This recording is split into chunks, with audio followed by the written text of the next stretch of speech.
आदाब नाजरीन, आप देख रहे हैं हमारा यूट्यूब चैनल एक शाम टीवी और मैं अब्दुल वाजिद चिश्ती निज़ामी। मेरे साथ ख़ास मुलाकात में आज एक ख़ास शख्सियत मौजूद हैं, मलका तस्लीम, जो ओखला जामिया नगर शाहीन बाग इलाके में रहती हैं और एक घरेलू महिला रही हैं।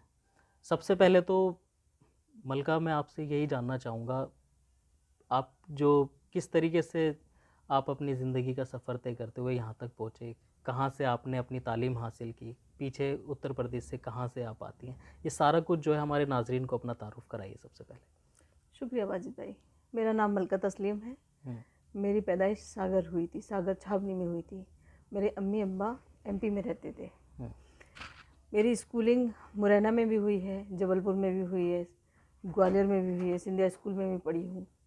मैं महज 17 या 18 साल में शादी कर दी गई आजमनगर से। ज़मींदार फैमिली थी, मैं भी ज़मींदार थी। शादी के बाद हम दिल्ली शिफ्ट हो गए। मेरे बच्चों की परवरिश यहीं हुई। मैंने ज़िंदगी का एक बेहतरीन हिस्सा हाउस वाइफ बन के गुजारा है। मैंने कुछ चीज़ ऐसी देखी जिसकी वजह से मुझे बाहर निकलना पड़ा। आज मैं आप लोगों के सामने हूँ, एक पॉलिटिशियंस की तरह। अगर राजनीतिक माहौल की बात करी जाए, सियासत की बात करी जाए, तो क्या आपके परिवार में से शादी से पहले कोई सियासी माहौल आपको देखने के लिए मिला? नहीं, घर में? बिल्कुल नहीं। मेरे अब्बा सिंपल से सेल टैक्स ऑफिसर थे। भाई बहन में कोई भी नहीं है, आज भी कोई नहीं है। सिर्फ मैं एक ऐसी हूँ, मुझे खुद नहीं पता कि मेरी डेस्टिनी यहाँ तक कैसे पहुँची। मुझे कुछ हमेशा नया करने की चाह थी। मैं गलत देखती थी, उस चीज़ पे मैं लड़ जाती थी, चाहे वो मेरा ससुराल हो या मायका। तो मैं पॉलिटिकल करियर इसलिए अपनाया कि मुझे कुछ चीज़ें सही करनी है। बाकी अल्लाह बेहतर जाने कि मैं क्या कर पाती हूँ। क्या सही करना चाहती हैं आप? जैसे अब ये नगर निगम के चुनाव होने जा रहे हैं दिल्ली में, आपने चुनाव लड़ने का फैसला किया है, किस तरीके से तैयारी कर रही हैं? कौन इसमें आपको सपोर्ट कर रहा है?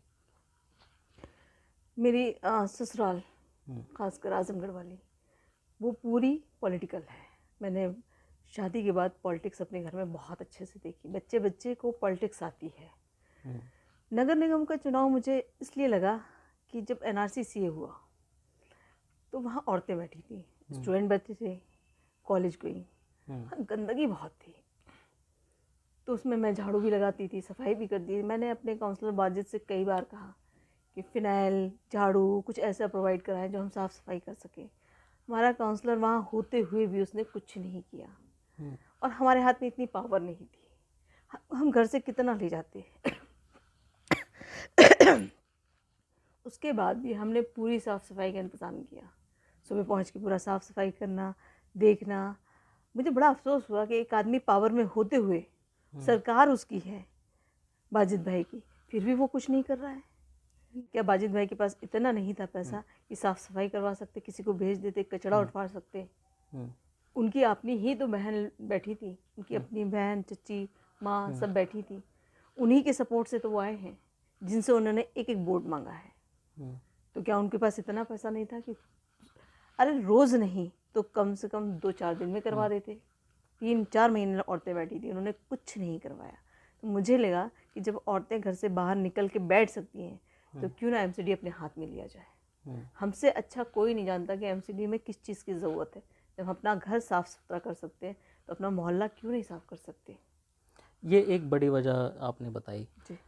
ओखला जामिया नगर जो है, लगातार अब जब से इलेक्शन चले हैं तब से साफ़ सफाई की बातें ज़्यादा हो रही हैं। सभी जितने भी कैंडिडेट हैं या जितने भी सामाजिक कार्यकर्ता हैं, सभी इस चीज़ को जो है, क्योंकि इलेक्शन ये नाली कूड़े का और कचरे के ऊपर ही जो है लड़ा जाता है। आपको क्या लगता है कि यहाँ जो पिछली सरकारें रही हैं उन्होंने भी कोई काम नहीं किया?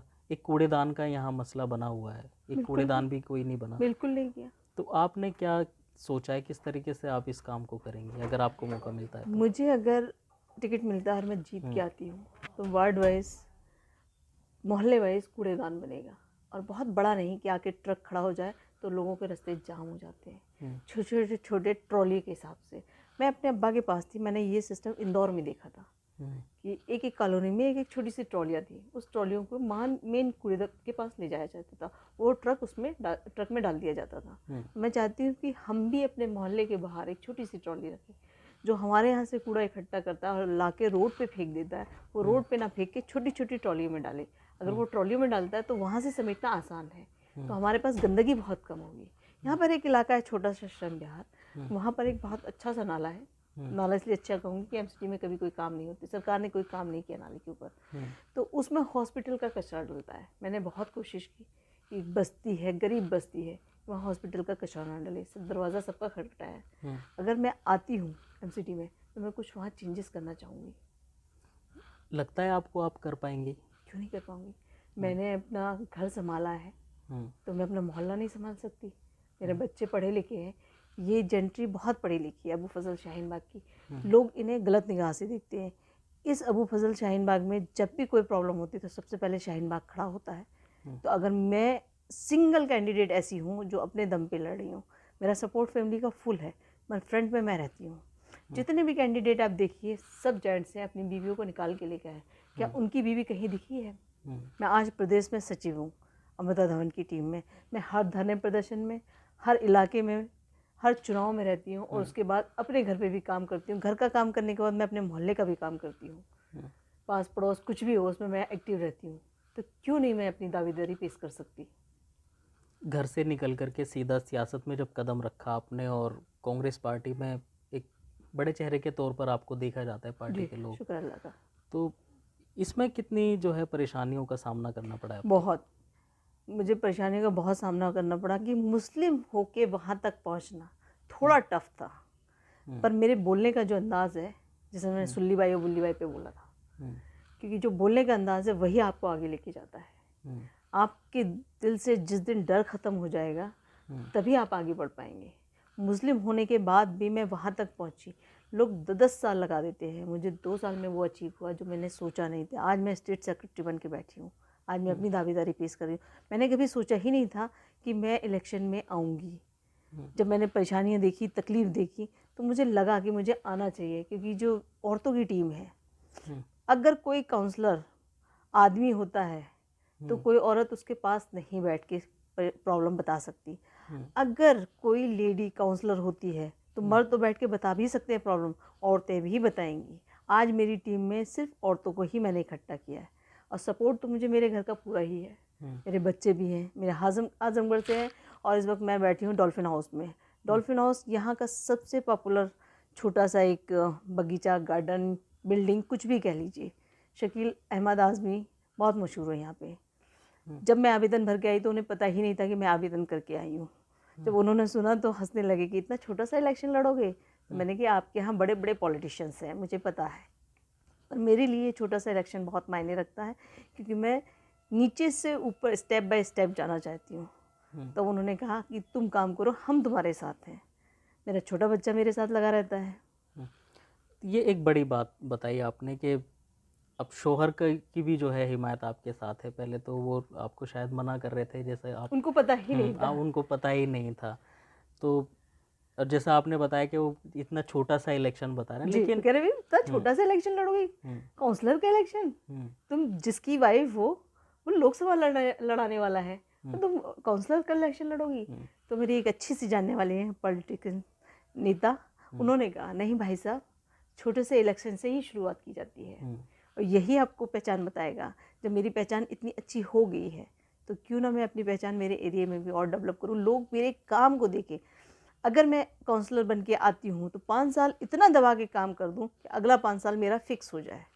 लोग काउंसलर बनने के बाद सो जाते हैं, और लास्ट के 4 साल सोने के बाद 1 साल दिखते हैं।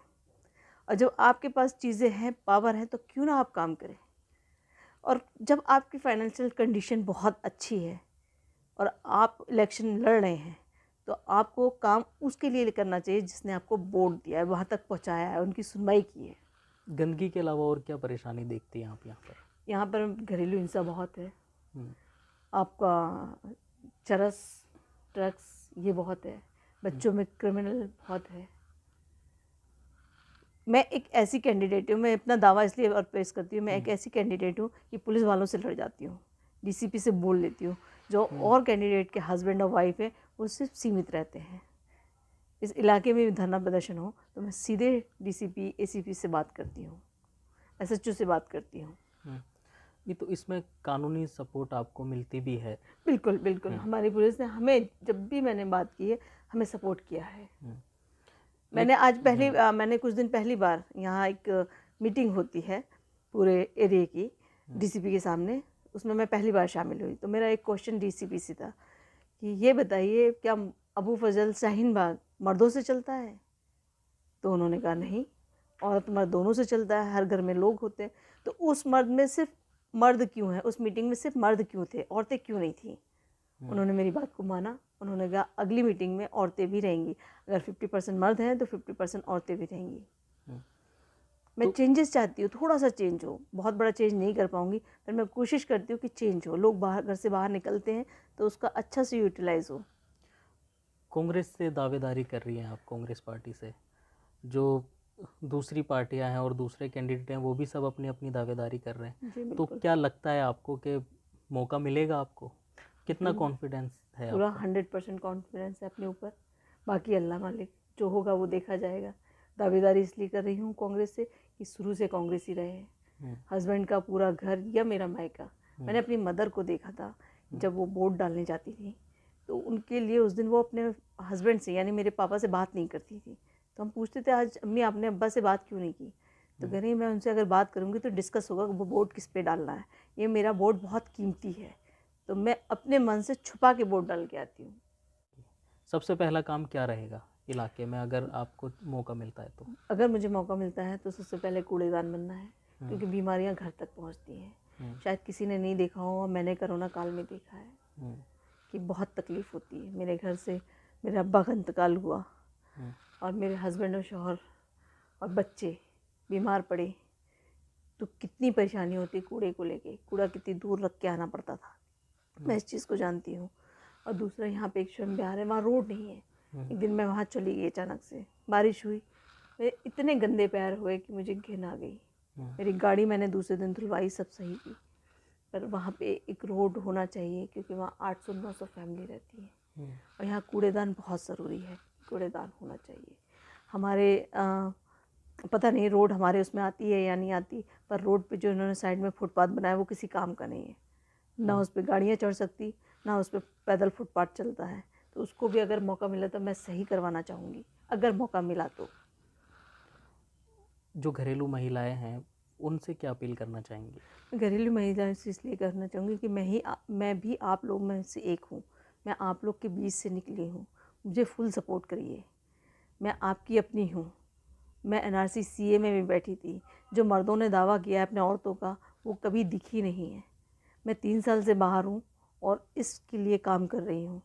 मैंने घरेलू हिंसा बहुत ख़त्म की है, लोगों के मसले बहुत सुलझाए हैं, क्योंकि जो मर्द अपनी बीवी को निकालता है तो उसके डिसीज़न भी मर्द के होते हैं, औरत के नहीं होते। अब वक्त है कि औरत का अपना डिसीज़न हो। तो ये सुना आपने इस मुलाकात में मलका के जो ख्याल हैं और जो जिस तरीके से घर से निकलकर उन्होंने सियासत में कदम रखा और अब काउंसलर की जो निगम पार्षद के चुनाव होने वाले हैं नगर निगम के, उसमें अपनी दावेदारी कर रही हैं, कांग्रेस से ही जो टिकट की उम्मीद लगा रखी है। लेकिन ये अपने आप में बड़ी बात है, जब एक घरेलू महिला बाहर निकल करके आती है तो वो जाहिर सी बात है कि तमाम तरीके की परेशानियों को समझती भी है और उसका सामना करके भी वो बाहर निकल के आती है। तो अब ये तो देखने वाली बात होगी आखिर निगम में कौन चुनकर आता है, किसको मौका मिलता है। हालांकि दावा इस चीज़ का जो है वो सभी कर रहे हैं। अगली किसी खास मुलाकात में बने रहिए एक शाम टीवी के साथ।